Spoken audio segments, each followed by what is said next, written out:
Welcome back to the Vita vlog. Today I'm going to be giving my takes on cycling trends and training strategies as a top cyclist.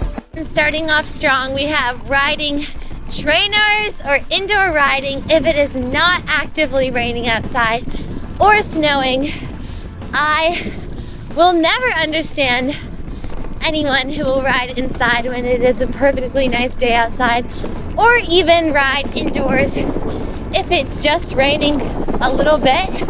My take on this is, unless it is a full-on storm outside, or if you are riding hours where there is no daylight, there is no reason you shouldn't just go ride outside. Sometimes I really follow this to a fault where I go out and ride in conditions that I should most definitely ride the trainer in, and have gotten myself into a lot of very intense situations because of this. But still, despite all of that, I will always say, whoops, I feel very strongly about this one that I got carried away.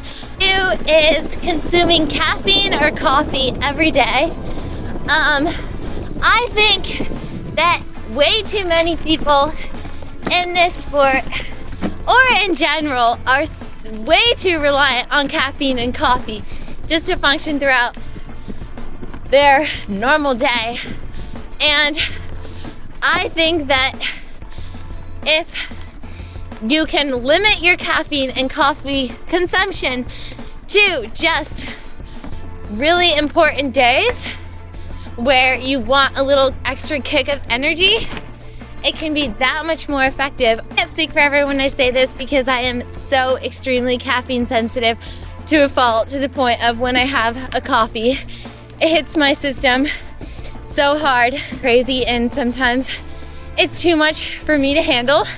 But I think not just as cyclists, but to general public, if you can be more strategic about your caffeine consumption, it can be so much more effective on your system in the long run. To be embarrassed about this because coffee rides are such a big part of our culture, but then I realized an option like a decaf or a tea is also just as good as an option and just as enjoyable without the intense kick of caffeine. On the topic of energy, it brings me perfectly to number 3, which has to do with carbs, which has to do with gels and eating gels around training. This one can be quite controversial because I do think it can be very beneficial to train your gut and to practice having that amount of gels in training. However, my stance on this is that there is no reason anyone should be eating gels on an endurance ride when you can just eat regular food. I would rather enjoy my life and eat foods I like the taste of on the bike that have the same carb content as a gel. For example, simple things like a cookie, a homemade sweet treat, or a muffin, or maybe just a granola bar. Or this one actually brings me to my fourth point, which is trendy foods to take on the bike with you, being dates, which I am a big stand for this trend. Actually, it is a trend I do follow. Eating dried fruit and dates on the bike is something I do every day. So the topic of carbs and fueling is putting sugar in your bottles instead of drink mix, which is something I actually don't have an opinion on because I haven't tried it yet, but all my roommates do it, and I'm gonna try it one of these days. And honestly, in my opinion, it makes so much more sense than spending money on drink mix if you can just portion out the exact amount of you want in sugar into your bottles with a little sprinkle of salt. It makes perfect sense to me why you would just do that instead of buying drink mix. Similar to the consumption of gels, but number 5 is only eating rice and oats around training and resting as well. This is the same reasoning as the gels. I would rather just enjoy my life. Since we do eat so much rice during race week, I am guilty of going long periods without eating rice up until race weeks. Of course, eating a ton of other really good sources of simple carbs in its place, but really not having as much rice the weeks before. So I'm ready to eat a lot of rice on race week. Number 6 is afternoon riding. I don't see any reason why someone would want to wait around all day long to get their training done just to ride in the afternoon, unless of course you have a busy school or work schedule. You will never catch me riding in the afternoon unless it is a travel day, or unless I have so many things in the beginning of my day that I can't rearrange. I can't get my training done in the morning. I will almost never ride in the afternoon, and I don't understand those who do. Also quite a controversial one, which is altitude training, which honestly, I can't say I stand against it, but I do think there are so many other training strategies that are just as beneficial that get completely overlooked. I will say, last year, throughout the whole entire Mountain Bike World Cup season, I did not do any altitude because the rewards weren't worth all the risks that it can cause on your body. So I did a lot of other adaptation strategies instead, such as heat training, and I believe those can be just as effective. Another, I think number 8 now, or number 7, another hot training one is tracking sleep and using whoops. I do not believe it makes a difference in your performance to wear a whoop. In fact, I have never worn a whoop in my life or used any extensive data for sleep tracking. I think that honestly, maybe it can be beneficial for others to know that information about you on what you might need to improve. I think there's no reason to be obsessing over what number you got on sleep. It can be a very damaging factor mentally if you are having the expectation that you will feel bad simply based on a piece of technology telling you that. Number 8, we have another equipment one, which is wearing an aero helmets on the mountain bike or mountain bike helmets on the road. And this one, I think I can't say that I follow or do not follow because I am guilty of wearing a mountain bike helmet on the road. However, I think that wearing a mountain bike helmet on the road is more acceptable than wearing an aero helmet on the mountain bike. Although that's because I did not have an aero helmet until the other day that I did that, I still stand true to that belief. Quick date break.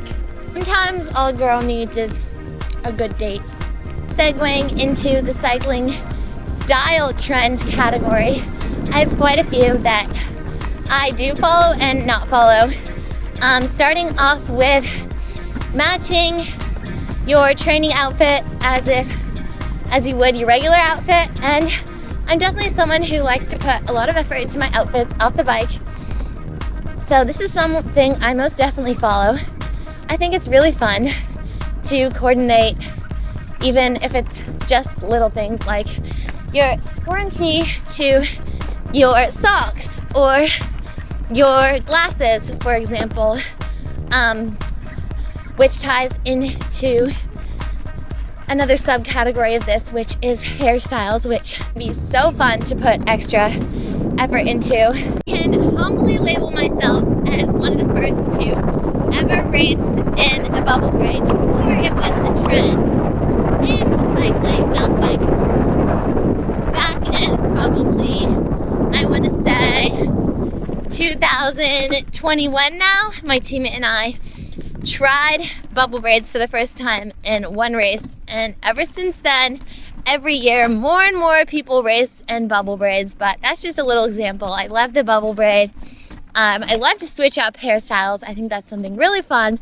Definitely a trend I follow. More specifically in the style category is those who take off jewelry or don't wear rings, for example, and I leave all my jewelry on despite the race. I think the amount of weight savings in jewelry is so incredibly small. In my opinion, unless you are doing a road time trial or something where aerodynamicy is a huge component, there is no need to take off all your jewelry just because of the fear of it getting in the way. Or I've had so many people tell me that if I crash, I'm gonna cut my circulation off with all my rings. Personally, anything could happen during a race.